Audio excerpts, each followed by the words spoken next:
Hey everybody, welcome back to another video. So today I wanted to talk about the dystopian novel Brave New World by Aldous Huxley.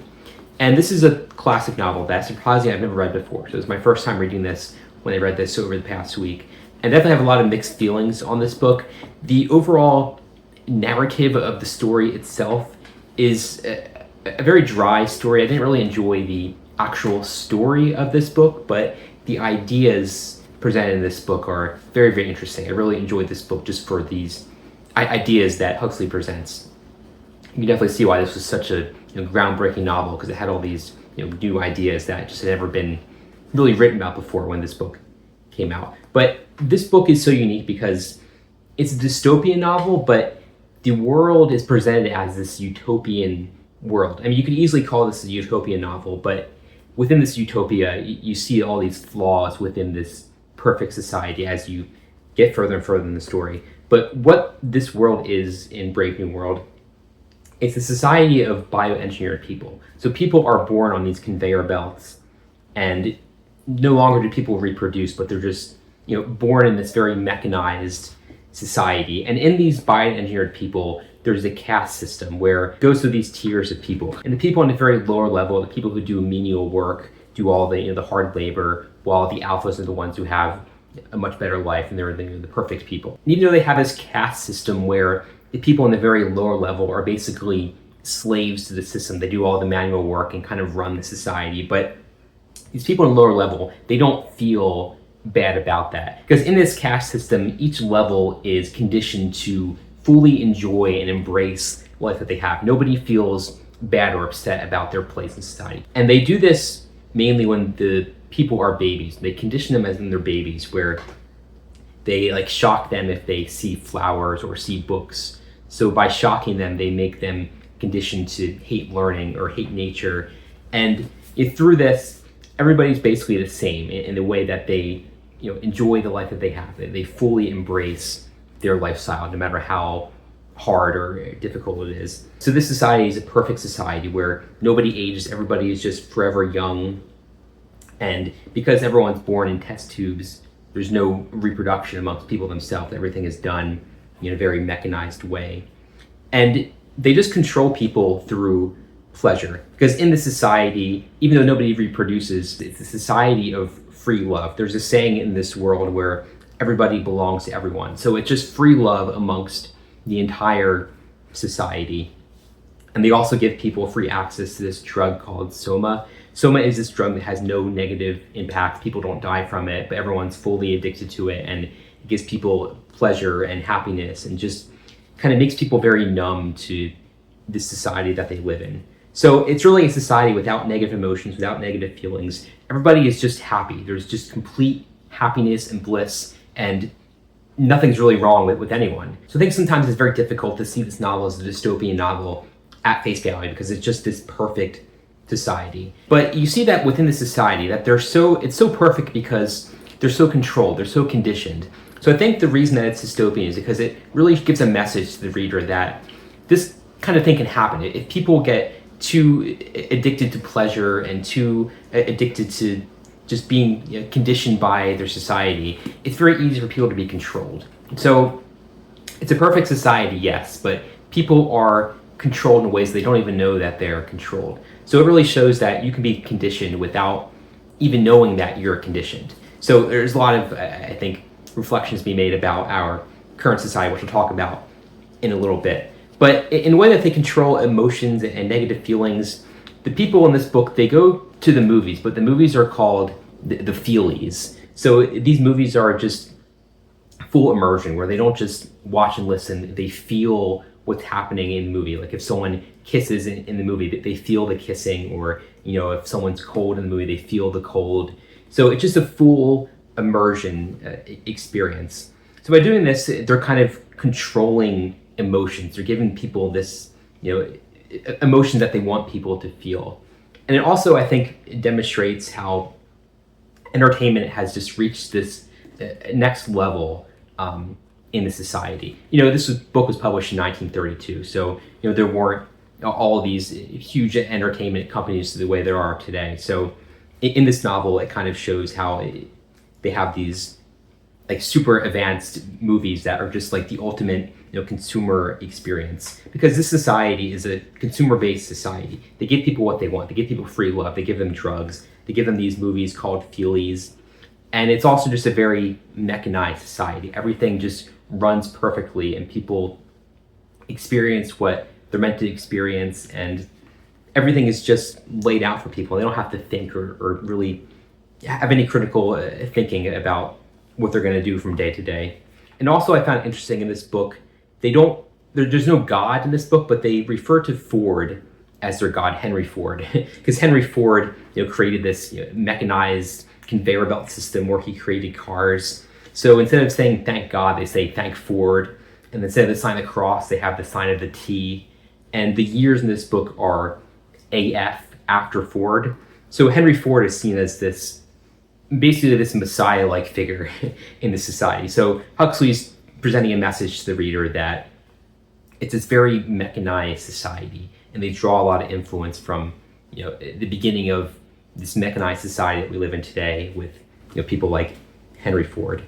And there's also no art or literature in this world after a certain date. So after a certain point, they eliminated all this old art and literature, and any media from before a certain date is just completely eliminated from society. So you're only getting entertainment from a certain point forward. So it's very easy to control the message that people are getting, because they control all the art that people have access to. So this control that these people live under, it comes very subtly. They don't know that they're under the influence of this conditioning that they're all have been exposed to throughout their life. And also, people who break the rules in this world, they're not killed, they're just asked to leave. They're just exiled. And when you think of a dystopian world, you think of this world where people are in fear and they're going to be killed if they don't follow the rules. But in this world, they just leave. They're just exiled. So there's really no fear of being killed or being hurt. And the thing is, there's not going to be many people being exiled, because they're all conditioned to follow the rules. There's not many people who are breaking the rules because they don't know anything else. They're just completely brainwashed by the society they live in. So within this globalized utopian world that's described in this novel, there's certain parts of the world that don't live within this utopia, and they're referred to as savage reservations. So savages are people that don't live this utopian lifestyle. And in this story, something happens that reminds me a lot of the story Tarzan, because in Tarzan, they take this guy who's living in the wild and they bring him back into the modern society. And in this book, two people that go to one of these reservations, and they take back this guy, John, and his mother. And in the story, it's described that the mother is actually someone who was born in the utopian world, and she had a child with one of these prominent people who live in the utopian world who was visiting, and they had a kid there, and that's their son. The story is kind of weird in this book. I don't really enjoy the story. It's this very dry narrative, but basically, to make a long story short, the mother is old and aging and dying, and when she comes back to this utopian society, people are just fascinated to see this old aging woman who's dying, because people don't get old and get sick in this utopian world. And once they come back to the utopian world, one of these controllers, I forget the guy's name, but this one controller within the government, it's revealed that he's the father of John. And when everyone finds out that he's a father to a person, he's immediately humiliated by this, because in the society, everyone's bioengineered, and having children is just seen as this very primitive thing that doesn't happen anymore. So this guy's completely humiliated that it's found out that he's the father of someone who lives within a savage reservation. And the character John reads Shakespeare, which Shakespeare is something that's banned in this modern society. So you see how he's just a representation of this old world doesn't exist anymore. So it's very interesting just to see what people's reaction is to coming face to face with people from this reservation. And in this society, everything is perfect. People don't have any pain or fear. But John has this need to constantly whip himself. He just has this need to feel something difficult. So you see how in this perfect world, without any suffering or any hardship, it's hard to find meaning. So this character John needs some kind of hardship to find meaning in his life. And he's also a very violent person. I think that's definitely intentional to show that this savage from this other world is violent and not perfect like everyone else, because He meets this one woman who wants to be romantic with him and wants to immediately get intimate with him, but John wants to build connection with this person, build meaning in a relationship. And this woman from this utopian world has no interest in building, a relationship with this guy. And he gets very violent and attacks her. I'm not really sure if that's a good or bad way to present this character in this book, because by having this person be violent, it demonstrates that this world that's described is a world where there's no violence. It's just complete utopia. So it definitely demonstrates that. But I don't know if it hurts in the novel by having someone who's supposed to be outside of this utopian world being so violent. It's definitely kind of weird. I felt like that you're presenting this person who's supposed to be a good person who's not part of this dystopian world, but you have him be so violent that it kind of hurts his character. But regardless, this character just does not fit in the society. He becomes so famous by being this person everyone's studying, and they kind of eventually seclude him to this lighthouse that they have him live at. And people are constantly showing up to see him and interview him and just want to see what he's like, see what he looks like. And eventually it just gets to him so much that he just kills himself. He hangs himself in this lighthouse.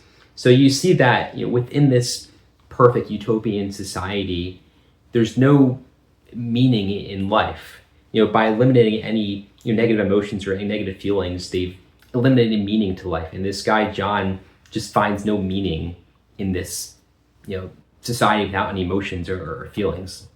So we look at how everyone in this novel is conditioned and brainwashed to enjoy life that they have. It really spurs a lot of interesting thoughts about our own society, because you see in our own society how people are so addicted to the news, addicted to their cell phones, addicted to social media. We're just so addicted to media that we're conditioned by it. And we live in this very consumeristic society where we're just conditioned to want to buy things and have things. And you see a lot of parallels between this world and our world. And this book was published in 1932. So this is before the 1950s, where everyone was into consumerism and buying things. So Huxley really foreshadowed a lot of things that were to come in our modern society. And also this book, the people have this drug soma that they're all addicted to, that they use that to find emotion and meaning in their life. And you definitely see how in our society we have this fentanyl crisis going on, and opiates, and people are all on antidepressants for anxiety and depression. And you see how we're a very medicated society. Everyone does a lot of drugs in our society. And I think that Huxley was really did a good job foreshadowing what was to come in our modern world. And it just makes you ask yourself, are we conditioned? You don't really know if you're conditioned, because we're spent our whole life in this society being told what's right and what's wrong. And we're just as conditioned as the people are in this book, but we just don't even know it. So if we live in a society where everyone has what they want, everyone has what they need, there's no wants or desires, you just have everything you could ever want, how do you know that you're in a dystopian society? If everything is perfect and you're conditioned to believe everything's perfect, you're never going to know when you're actually in a dystopia. I think that's the message this book definitely presents, where you don't know when it becomes a dystopia. And this edition of the book that I have has Brave New World Revisited, which is Huxley's reflections on Brave New World decades later, which was published in 1958. And he gives a lot of odds and ends of different reflections on our society and just the modern world. But he definitely, I think, brings up overpopulation quite a bit. He definitely sees overpopulation as the biggest threat to our civilization. And I think that's just not really accepted anymore as true. I mean, obviously there's a lot of people in the world, there's definitely overpopulation, but I don't think it's really this catastrophe people thought it was going to be. Because look at like the United States, our birth rates are really going down. I think there's actually a problem with birth rates. There's definitely not enough people being born in certain parts of the world. So definitely a little dated, making that this big threat. I think definitely climate change is a much more real threat today than overpopulation. But in the different things he discussed, there's a couple of things I found interesting. He talks a little bit about Hitler's dictatorship in the 1930s, 1940s. This book was published in 1932, so that was before Hitler's rise to power, before World War II. So I think a lot of the dystopian elements of this world that he discusses really, we hadn't really seen anything like that before. This is before the totalitarian dictatorships of the 20th century. It talks about how in Hitler's dictatorship, he made use of all technology available. He really made use of the radio and newspapers and the megaphone and posters on walls and flags and all kinds of rallies, and just really made use of all possible technology. And when he wrote Brave New World Revisited, this is in 1958, and he talks about how Hitler could only dream of the power that was available in the late 50s with things like television. And this is before the internet, before artificial intelligence. So imagine if Hitler lived today. If Hitler was in power right now, he couldn't even dream of having access to all the ways that he could control people through the internet and with artificial intelligence and with nuclear weapons and all the crazy technology we have today. If that was in the hands of Hitler, what would Hitler have become?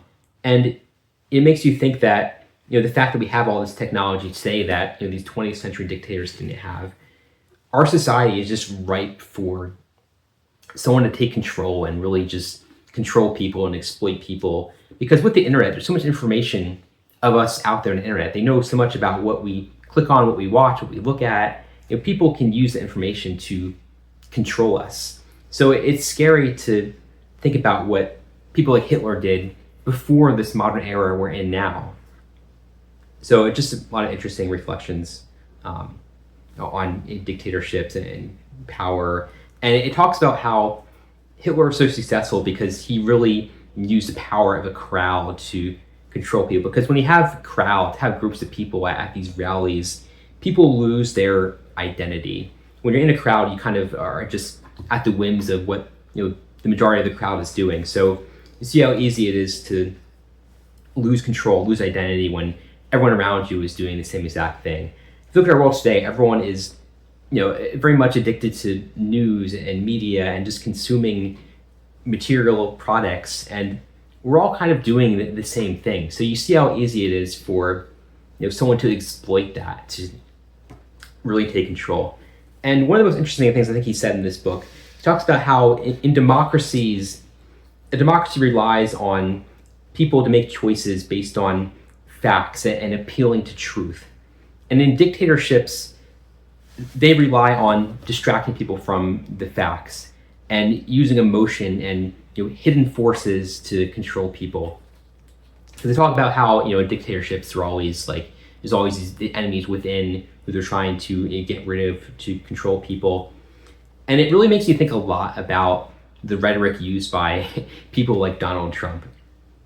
And Donald Trump is definitely not Hitler, at least not yet, but you definitely see how someone like Trump is tapping into a very similar vein of thought and just emotion that Hitler tapped into. So you definitely see how easy it is to really control people with these ideas of distorting facts and tapping into the unconscious mind of a person to control people. And Huxley talks a little bit about how people are brainwashed today. Talks about how people who were shell-shocked during World War I and World War II, they really lost their mind in some cases. And people who lose their mind like that are very suggestible. It talks about how in modern torture, when they torture people, they basically give people shell shock. They torture them to the point where they just prolong this period of stress and anxiety to the point where a person breaks. And when they break, they're more suggestible, and they use that to control people. He talks about how people, when they're exposed to messages in their sleep and different subliminal messages and movies and advertisements they watch, how easy it is to control people.